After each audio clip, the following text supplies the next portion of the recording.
Hello to everyone, कैसे हो आप सब। आई होप आप सभी ठीक होंगे और मैथ्स के लिए अच्छे से खुद को प्रिपेयर कर रहे होंगे। तो आपकी प्रिपरेशन में थोड़ी सी आपकी हेल्प करने के लिए मैंने क्या किया है, मैथ्स के रिगार्डिंग वीडियोस अपलोड करनी स्टार्ट कर दिया। जो भी स्टूडेंट टीजीटी के लिए प्रिपेयर कर रहे हैं, चाहे वो किसी भी स्टेट का टीजीटी हो, केवीएस, एनवीएस, किसी भी एग्जाम की प्रिपरेशन कर रहे हैं, तो ये चैनल आपके लिए ही है। तो जल्दी से आप मेरे इस चैनल को कर ले सब्सक्राइब और नोटिफिकेशन के लिए बेल आइकन को कर ले प्रेस। तो कंटिन्यूटी में चलते हुए देखो, मेहनत तो करनी पड़ेगी, ठीक है। आप भी कर रहे हो, मैं भी आपके लिए कर रही हूँ।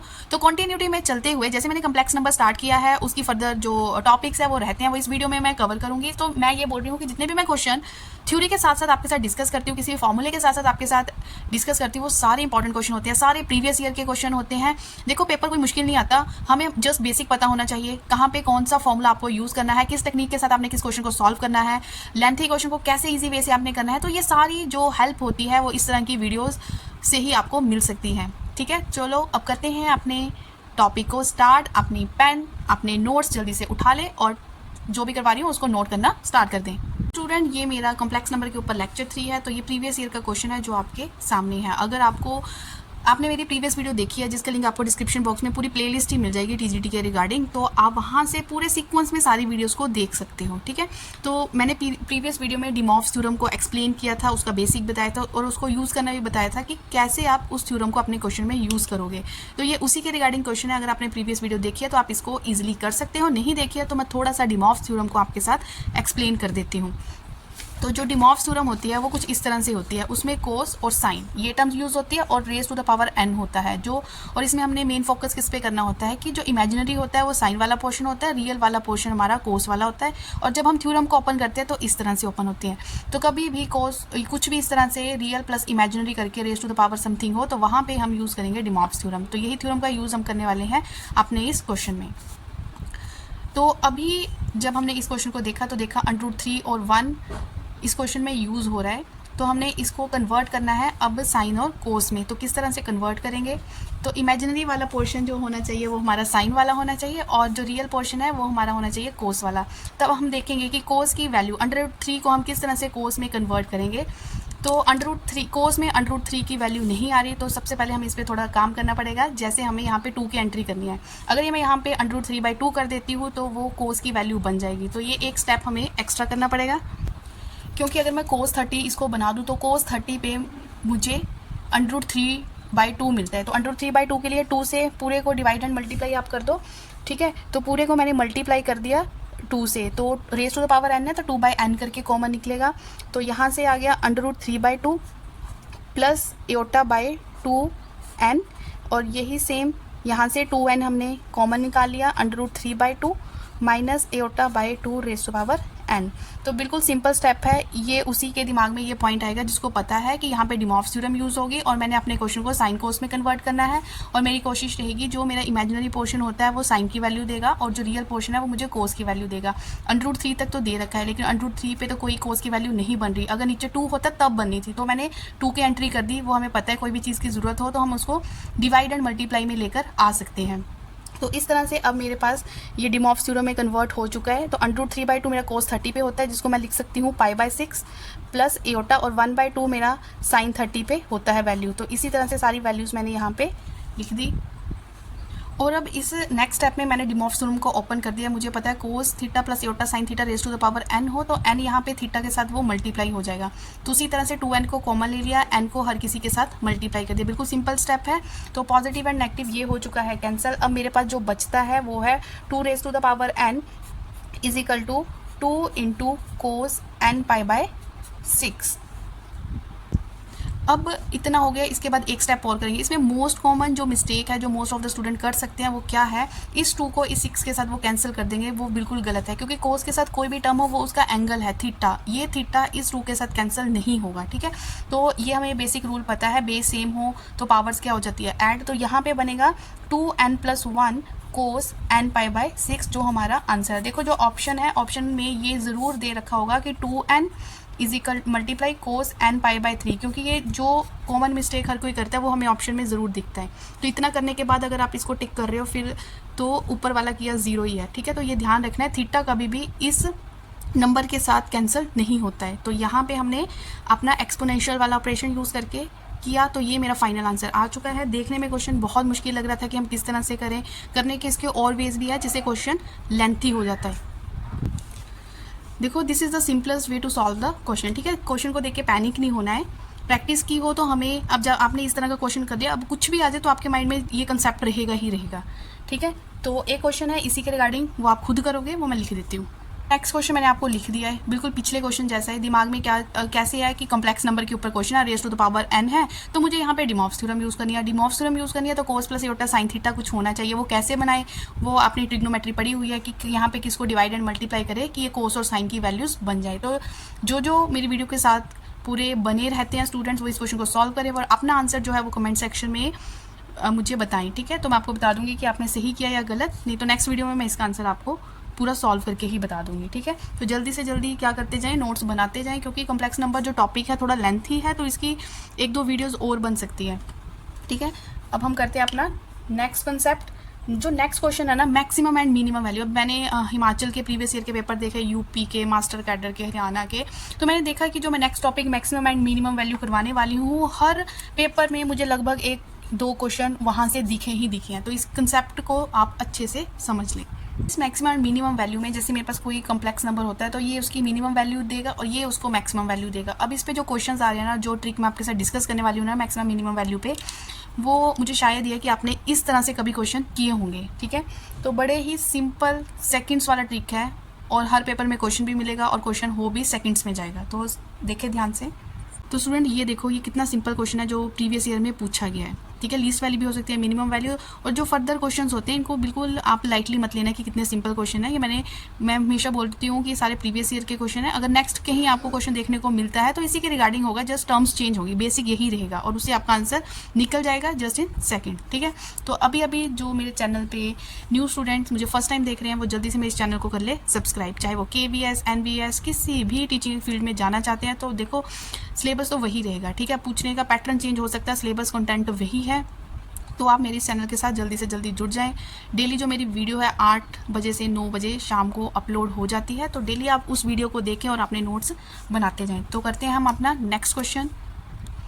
अब देख लो कितने सिंपल क्वेश्चन है। हमें क्या करना है, z माइनस की फॉर्म है, यहाँ से वैल्यू निकली 2, z माइनस की फॉर्म है, यहाँ से वैल्यू निकली 6। इन दो वैल्यूज़ को मैंने नंबर लाइन पे ड्रॉ कर लिया, 2, 3, 4, 5 एंड 6, ठीक है। हमने देखना 2 से 6 जाते हुए मुझे कितने जंपिंग करनी पड़ी, जंप मारते हुए जाओ आराम से और आपका आंसर आ जाएगा 1 जंप, 2, 3 एंड 4। तो इसका आंसर कितना आ गया, जल्दी से 4 को आप क्या कर दोगे, टिक। मजाक में ही आपका क्या आ गया, आंसर आ गया, ठीक है।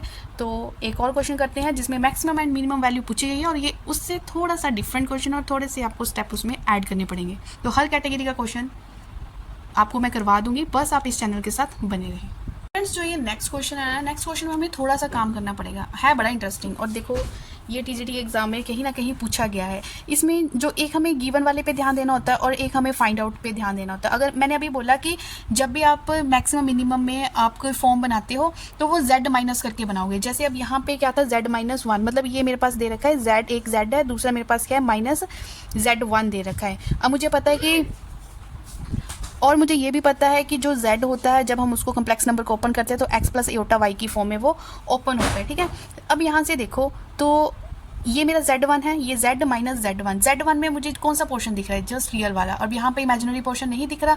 इट मीन्स यहाँ से ये इस फॉर्म में है, मुझे दे रखा z-1 प्लस इमेजिनरी वाला है 0, ये इस फॉर्म में दे रखा है, ठीक है। तो यहाँ से जो मेरा x है वो कितना आ रहा है, x1 आ रहा है, और जो y की वैल्यू आ रही है वो कितनी आ रही है, 0, ठीक है। एक नंबर लाइन तैयार कर दो, यहाँ से मेरा जो x और y की वैल्यू आई वो कितनी बन गई, 1 और 0। एक बार इसको फिर से क्लियर कर दूँ, मैंने गिवन पे ध्यान देना है और जो मुझे फाइंड आउट करने को बोला है मुझे उस पर ध्यान देना है। मैंने जब गिवन पे काम किया तो गिवन -1 दे रखा है, इसमें ये हमारी एक्चुअल इस फॉर्म में होता है z माइनस z1 की फॉर्म में। जब z1 मीन्स कम्प्लेक्स नंबर है तो इसमें भी एक x होगा एक y होगा।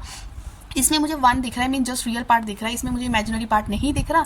तो इट मीन्स x की वैल्यू यहाँ पे 1 है और इमेजिनरी की 0 है, तो 1 और 0 मुझे यहाँ पे कोऑर्डिनेट्स मिल गए x और y के, तो मैंने यहाँ पे लिख दिए। और दूसरे से अगर मुझे थोड़ी सी हेल्प लेनी है तो ये भी ये इस तरह से बनेगा। अब देखो ये लिखा हुआ है ना z प्लस एयोटा, मैंने क्या बोला, फॉर्म कैसे बनानी होती है, z माइनस z1 में बनानी होती है, z माइनस एयोटा, तभी बना z माइनस ये बना z1, तभी माइनस माइनस क्या बना प्लस बनेगा। तो अब यहाँ पे जो मुझे सिर्फ एयोटा वाला दिख रहा है, z माइनस के साथ जस्ट एयोटा फॉर्म दिख रही है, मीन्स रियल वाला पोर्शन यहाँ पे क्या है 0 है और इमेजिनरी वाला पोर्शन कितना है -1। तो यहाँ से वैल्यू जो मिली वो मुझे 0, -1 मिली। तो ये तो मुझे इसकी वैल्यू दे रखी है 4। देखो अब क्या करेंगे, अब जो मेरा ये एक मैंने ना यहाँ से यहाँ तक का डिस्टेंस निकाल लेना है, तो मैंने यहाँ पे डिस्टेंस फार्मूले का मैंने यूज़ करना है। जब मैंने यहाँ पे डिस्टेंस फार्मूले का यूज़ किया तो ये बन गया, वो फार्मूला क्या होता है distance formula, x2 minus x1 का square plus y2 minus y1 का स्क्वायर। ये आपने ऑलरेडी पढ़ा होगा, नहीं पढ़ा है तो जब हम ये टॉपिक करेंगे तो वहाँ पे अच्छे से कर लेंगे। तो ये बना डिस्टेंस फार्मूला, जब मैंने यहाँ पे लगाया तो इस तरह से कुछ बन जाएगा, ठीक है। तो जो इसको सॉल्व किया तो √2 निकल के आ गया। मीन्स जो ये वैल्यू मुझे ऑलरेडी गिवन दे रखी है, अगर मुझे इस वैल्यू की हेल्प से इसका मैक्सिमम या मिनिमम निकालना है तो मुझे कितने की ज़रूरत है। अगर मुझे मैक्सिमम निकालना है तो मैंने +2 कर देना है, मिनिमम निकाल देना है तो -2 कर देना है। तो अगर मैक्सिमम और मिनिमम दोनों पूछा है तो 4 + √2 मेरी मैक्सिमम वैल्यू आ गई और 4 - √2 मेरी मिनिमम वैल्यू आ गई। देखो कितना सिंपल क्वेश्चन था। अब जिसने इस तरह के किए होंगे वही कर पाएगा ना। अब देखो इस तरह का, अब हमने ऑप्शन से भी हम इसको कर सकते हैं। किसी भी ऑप्शन में आपको 4 प्लस या 4 माइनस करके कुछ दिख रहा है तो मीन्स वो आंसर हो सकता है। अगर मुझे मैक्सिमम या मिनिमम वैल्यू 4 की बजाय कोई और टर्म दिख रही है तो वो पहले ही हम ऑप्शन देख के एलिमिनेट कर देंगे, क्योंकि मुझे क्लियर हो गया कि इसकी जो मैक्सिमम या मिनिमम वैल्यू होगी वो इसी में कुछ प्लस होगा और इसी में कुछ क्या होगा माइनस होगा। तो इसके रिगार्डिंग कोई और क्वेश्चन दिखता है तो हम सेम मेथड के साथ उसको कर सकते हैं। तो इसी तरह का क्वेश्चन मैं आपको फॉर प्रैक्टिस दे रही हूँ, डू इट योरसेल्फ। जो भी उसका आंसर निकालेगा वो बता सकता है अपना आंसर और मेरे आंसर के साथ उसको मैच कर सकता है। स्टूडेंट इस क्वेश्चन को आप अच्छे से नोट कर लें, ठीक है। ये यहाँ पे एयोटा है, तो जिसने पिछला अच्छे से समझ लिया वो इस पे प्रैक्टिस कर सकता है, ठीक है। जो भी आंसर होगा कमेंट सेक्शन में बता सकते हो। तो मैक्सिमम और मिनिमम दोनों पूछा गया। देखो अभी मैंने कितना अच्छा आपको हिंट ये भी दे दिया। इस तरह का आपको क्वेश्चन दिखता है, आपको मैक्सिमम या मिनिमम पूछा जाता है तो मुझे ऑप्शन एलिमिनेट करने में कितना इजी रहेगा मुझे पता है। जो भी मैक्सिमम या मिनिमम होगा वो 2 प्लस या 2 माइनस करके होगा, है ना। अगर कोई और ऑप्शन दिखते हैं उसको तो देखो ही मत। आपने ये देखना है कि 2 में क्या प्लस हो रहा है, 2 में क्या माइनस हो रहा है। क्या पता 2 वाली एक ही ऑप्शन है, फिर तो कुछ निकालने की ज़रूरत ही नहीं है। तो जब भी हम पढ़ेंगे हम ये भी देखेंगे कि ऑप्शन एलिमिनेट मेथड भी साथ में देखते जाएंगे, ठीक है। अब मैक्सिमम और मिनिमम में और भी अलग ढंग से क्वेश्चन कम्प्लेक्स नंबर के ऊपर पूछे जाते हैं। तो आज का जो मुझे लग रहा है कि मेन टॉपिक है वो मैक्सिमम मिनिमम वाले क्वेश्चन ज़्यादा कवर अप उसमें हो रहे हैं। स्टूडेंट्स अगला क्वेश्चन और नोट करें, बिल्कुल सिंपल है तो आप खुद कर सकते हो। चलो इसमें भी हम थोड़ी ट्राई करके देख लेते हैं। इसमें जस्ट हमें क्या पूछा गया है, ग्रेटेस्ट वैल्यू पूछा गया है। Greatest value means maximum, least और मिनिमम एक फैमिली के हो गए, ग्रेटेस्ट एंड मैक्सिमम एक फैमिली के हो गए, ठीक है। अब मुझे यहाँ पे पता है कि ये इसको अगर मैं ये गिवन है ये फाइंड आउट करना है तो इस तरह के क्वेश्चन पे नज़र जानी चाहिए गिवन और फाइंड आउट के ऊपर। देखो z+5 दे रखा है, मुझे पता है जो भी फॉर्म होती है वो z माइनस करके होगी, ठीक है। तो इसमें जस्ट मुझे रियल पोर्शन दिख रहा है तो यहाँ से जो मेरा x आ गया वो -5 आ गया। एयोटा वाली कोई टर्म नहीं है साथ में, तो y वाली वैल्यू कितनी होगी 0 होगी, ठीक है। तो साथ में नंबर लाइन भी ड्रॉ कर लो। तो यहाँ से बन गया मेरा -5 और 0 और यहाँ से बनेगा वही ये बनेगा ना z -2 मीन्स मुझे सिर्फ रियल पोर्शन दिख रहा है, इमेजिनरी वाला इसमें ओटा वाली कोई टर्म नहीं है तो y वाला 0 हो गया। तो यहाँ से वैल्यू बनी मेरे पास -2 से 0, ठीक है। जो भी आप इसमें काम करोगे वो 2 में प्लस करके ही आंसर आएगा, क्योंकि मैक्सिमम पूछ रहे हैं ना तो 2 में प्लस करके ही आंसर आएगा। तो यहाँ से मैंने डिस्टेंस फार्मूला लगाना है तो आप लगा लेना डिस्टेंस फार्मूला। जब मैंने यहाँ पे डिस्टेंस फार्मूला लगाया तो मेरा आंसर आया -2 माइनस माइनस प्लस ये स्क्वायर, मतलब ये मेरा क्या होता है x1 y1, ये है मेरा x2 y2। तो फॉर्मूला भी मैंने आपको बताया, तो फॉर्मूला लगाओ यहाँ पे, ये इसका स्क्वायर हो गया प्लस 0 का स्क्वायर। तो डिस्टेंस फॉर्मूला लगाने पर मेरा यहाँ से निकल के आया 3। तो मुझे जस्ट यहाँ पे मैक्सिमम वैल्यू फाइंड आउट करनी है तो 2 + 3 मैक्सिमम वैल्यू आंसर इज 5। देखो कितना सिंपल है स्टूडेंट, 2 + 3 = 5। मुझे तब क्लियर होगा कि आपको ये सिंपल लग रहे हैं, आप मेरी वीडियो के साथ बने हुए हैं और आपको टॉपिक सारा समझ आ रहा है। अगर आप वीडियो को लाइक भी साथ साथ कर रहे हो, अपने नियर डियर वन के साथ शेयर कर रहे हो, जिन्होंने भी TGT का एग्जाम फिलहाल जो हिमाचल में निकला हुआ है वो भरा हुआ है, तो आप वीडियो का लिंक उनके साथ भी क्या शेयर कर सकते हो, ठीक है। पढ़ाने का मजा तभी आता है जब मैक्सिमम स्टूडेंट्स उस चीज़ का बेनिफिट ले रहे हों। अब इस क्वेश्चन को ध्यान से देखना, इसमें भी मैक्सिमम या मिनिमम पूछा गया है, लेकिन यहाँ पे ना z के साथ जो भी टर्म होगी वैसे कांस्टेंट अपॉन z करके होगी, a/z करके होगी और = करके भी कुछ कांस्टेंट होगा। तो इस क्वेश्चन में जो आप डायरेक्ट ट्रिक मैं आपको बता रही हूँ मैक्सिमम एंड मिनिमम का, उसको थोड़ा सा आपको लर्न करना पड़ेगा। मैक्सिमम वैल्यू के केस में जब हमें मैक्सिमम वैल्यू फाइंड आउट करनी है तो आपको इस फॉर्मूले के ना थोड़ा याद करना पड़ेगा कि b + √b² + 4, जैसे हम डिस्क्रिमिनेशन निकालते थे कुछ वहाँ की तरह ही फॉर्मूला यूज़ हो रहा है। तो ये मैक्सिमम के केस में आप अच्छे से इसको याद कर लो, और मिनिमम वैल्यू के केस में आपको याद करना है, यहाँ पे माइनस लगा दोगे। बाकी सारा ऑलमोस्ट सेम है, लेकिन बस बी की जगह माइनस बी का हमने यूज़ किया, ठीक है। तो इन दो चीज़ों को आप अच्छे से कर लो नोट कि अगर मेरे पास कम्प्लेक्स नंबर के ऊपर मैक्सिमम या मिनिमम वैल्यू पूछी गई है और क्वेश्चन की फॉर्म कुछ इस तरह से बन रही है, तो मैंने इस ट्रिक के साथ मैक्सिमम वैल्यू निकालनी है और इस ट्रिक के साथ मुझे मिनिमम वैल्यू निकालनी है। तो इसी के रिगार्डिंग मैं आपको एक क्वेश्चन करवाती हूँ, नोट डाउन करें, नोट्स बनाते जाएं, ठीक है। फ्रेंड, ये है हमारे सामने क्वेश्चन और मेरे से मैक्सिमम मिनिमम पूछा गया। मैंने देखा कि अभी मैंने आपको बताया z minus constant upon z is equal to constant, इस तरह की फॉर्म बन रही है और मुझे क्या निकालना है, मैक्सिमम। तो मैक्सिमम के लिए मैंने आपको क्या बोला कि हमने फॉर्मूला यूज़ करना है b plus root of B square plus 4 modulus of a upon 2, ठीक है। जस्ट मुझे पता है कि ये क्या होता है, z माइनस ये वाली टर्म a होती है और इक्वल टू करके क्या होगा, b होगा। तो वैल्यूज़ कर दो जल्दी से पुट, इससे सिंपल और क्या, ठीक है। अभी भी मतलब आपको कंसेप्ट क्लियर नहीं हो रही, इट मीन्स आपको थोड़ा सा टाइम और देना पड़ेगा, ठीक है। तो जब तक एग्ज़ाम की डेट नहीं निकलती है आप अच्छे से अपनी प्रैक्टिस कर सकते हो। अभी आपके पास बहुत टाइम पड़ा है। मैं जस्ट यहाँ पे वैल्यूज़ पुट करने का काम कर रही हूँ। 2 प्लस अंडर रूट 20/2, थोड़ा इसको अगर हम और सॉल्व कर ले तो 2 प्लस 2 अंडर रूट 20 को मैंने ओपन कर दिया 2 रूट 5 में अपॉन 2। तो यहाँ से मैं 2 को क्या ले सकती हूँ कॉमन, तो ये आ गया 1 प्लस रूट 5/2। तो 1 प्लस रूट 5 यहाँ से मेरी निकल जाएगी कौन सी वैल्यू, मैक्सिमम वैल्यू, ठीक है। अब मुझे निकालनी है मिनिमम वैल्यू। मिनिमम वैल्यू में आपने फॉर्मूला लिख देना है, मैं उसका जस्ट आपको डायरेक्ट आंसर लिख रही हूँ, ठीक है। फॉर्मूला आपके सामने है, ए बी की वैल्यू तो आप खुद पुट कर सकते हो ना, तो मैं आपको आंसर लिख देती हूँ कि मिनिमम वैल्यू यहाँ पे जब आप फाइंड आउट करोगे तो ये मेरे पास निकल के आएगी मिनिमम वैल्यू। तो मैक्सिमम मिनिमम के जो ये क्वेश्चंस थे, ठीक है, मैंने अपनी तरफ से कोशिश की है, तो आपको मैंने कोशिश की है कि मैं आपको सिंपलेस्ट से सिंपलेस्ट वे बताऊं, ठीक है। मेरी कोशिश है कि जो स्टूडेंट्स मेरे साथ ज़्यादा से ज़्यादा जुड़े हुए हैं ना, जब एग्ज़ाम होके हटे तो बोले कि मैम हमें काफ़ी बेनिफिट मिला आपके इस चैनल से, ठीक है। मेरे पास थोड़ा टाइम कम होता है, इसलिए मैं वीडियो की लेंथ मेरे से इतनी बढ़ नहीं पाती जितनी मैं चाहती हूँ, ठीक है। तो जितना भी है मैं भी अपनी तरफ से एफर्ट्स कर रही हूँ, पर आप भी एफर्ट्स करते करें। अब नेक्स्ट टॉपिक मैं डिस्कस करूँगी ना, उसमें आप पता है आप क्या बोलोगे, मैम सच्ची कमाल ही कर दी, ठीक है। अब तक आप कहाँ थे, क्योंकि मुझे ऐसे लग रहा है। देखो आपको ना अपने ये ट्रिक नोट कर लेना है, फिर मैं आपको बताती हूँ ये ट्रिक क्वेश्चन में कैसे यूज़ हो रहा है। मेरे पास ना कुछ इस तरह से मुझे कम्प्लेक्स नंबर्स दे रखे हैं और इजिकल टू करके मुझे ना कोई कांस्टेंट दे रखा है। अब सारा खेल ना इस क्वेश्चन में जो होगा ना वो कांस्टेंट का होगा। मैं क्वेश्चन भी बताऊंगी, जस्ट इसको समझो। अगर मेरे पास इफ़ के इजिकल टू 1, अगर के की वैल्यू यहाँ पे कुछ मर्जी हो, मतलब कम्प्लेक्स नंबर का, लेकिन यहाँ पे के इजिकल टू 1 है, तो आपने सीधा बोल देना कि हमें लाइन बता रहा है, इट गिव्स लाइन, ठीक है। लाइन वाली ऑप्शन देखिए, सीधा टिक। अगर के की वैल्यू 1 के अलावा कुछ और है, वो 1 नहीं है, तो वो सर्कल होगा, तो वो क्या होगा, सर्कल होगा, ठीक है। स्टूडेंट्स नोट कर लिया आपने। अब मैं आपको इसके रिगार्डिंग ये क्वेश्चन बताती हूँ। ये है आपके सामने क्वेश्चन, जल्दी से इसको कर दो टिक, ठीक है। जल्दी से टिक कर दो, क्योंकि जो बेसिक बात है वो मैं आपके साथ डिस्कस कर चुकी हूँ कि आप इसमें से किसको टिक करोगे। तो देखो स्टूडेंट्स, फॉर्म इस तरह से है, z माइनस, ये भी मेरा कम्प्लेक्स नंबर ही होता है, z minus z1 z minus z2, इस तरह की फॉर्म है, is equal to something constant है, मीन्स या तो आंसर लाइन होगा या सर्कल। इस तरह की फॉर्म देखिए, या तो आंसर लाइन होगा या सर्कल। तो मैंने दो ऑप्शन को तो जस्ट एलिमिनेट कर दिया, क्योंकि आपको रिमी मैम ने इतना पढ़ा दिया है कि इस फॉर्म में आंसर या तो लाइन होगा या सर्कल होगा।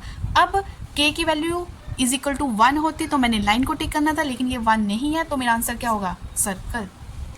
इसमें तो कुछ सॉल्व भी नहीं करना था, ठीक है। तो आई होप ये आपको अच्छा लगा होगा ट्रिक। तो इसी तरह का एक क्वेश्चन और आपको लिखती हूँ, तो वो आप खुद कर लेना, यहीं पे साइड में लिख देती हूँ। तो ये है आपके सामने, यही इसकी ऑप्शंस रहेगी, तो आप इसका आंसर लिख ही दोगे, मुझे नहीं बताना इसका आंसर। तो आज की वीडियो में हम इतना ही करते हैं, ठीक है। अब नेक्स्ट वीडियो में मिलते हैं कल। जितना भी कंटेंट कर रहे हो, किसी भी सब्जेक्ट का पढ़ रहे हो, उसको अच्छे से रिवाइज करते जाओ, ठीक है। मतलब कॉपी पे लिखने से कुछ नहीं होगा, रिवीजन मस्ट है। रिवीजन के बिना आप क्या होते हैं, ट्रिक्स भूल जाते हैं, जो भी हमने पढ़ा होता है ना, चाहे दूसरे दिन रिवीजन दो, तीसरे दिन रिवीजन मस्ट है। अपनी तैयारी अच्छे से करते जाएं। आपकी तैयारी के लिए जितने भी स्टूडेंट्स मेरे साथ जुड़े हैं उनको बेस्ट ऑफ लक। तो स्टूडेंट्स मिलते हैं नेक्स्ट वीडियो में, टिल देन टेक केयर। के जाने से पहले ये ध्यान रखना कि मेरी जितनी भी प्रीवियस वीडियो है ना, उसका लिंक आपको डिस्क्रिप्शन बॉक्स में मिल जाएगा। टीजीटी रिवीजन करके मैंने अपनी एक प्लेलिस्ट तैयार कर रखी है, तो सारी वीडियोस कंटिन्यूस उसमें मैं डाल रही हूँ। तो अगर आप स्टार्टिंग से देखना चाहते हो तो उस प्लेलिस्ट को आप अच्छे से देखो, ठीक है स्टूडेंट्स।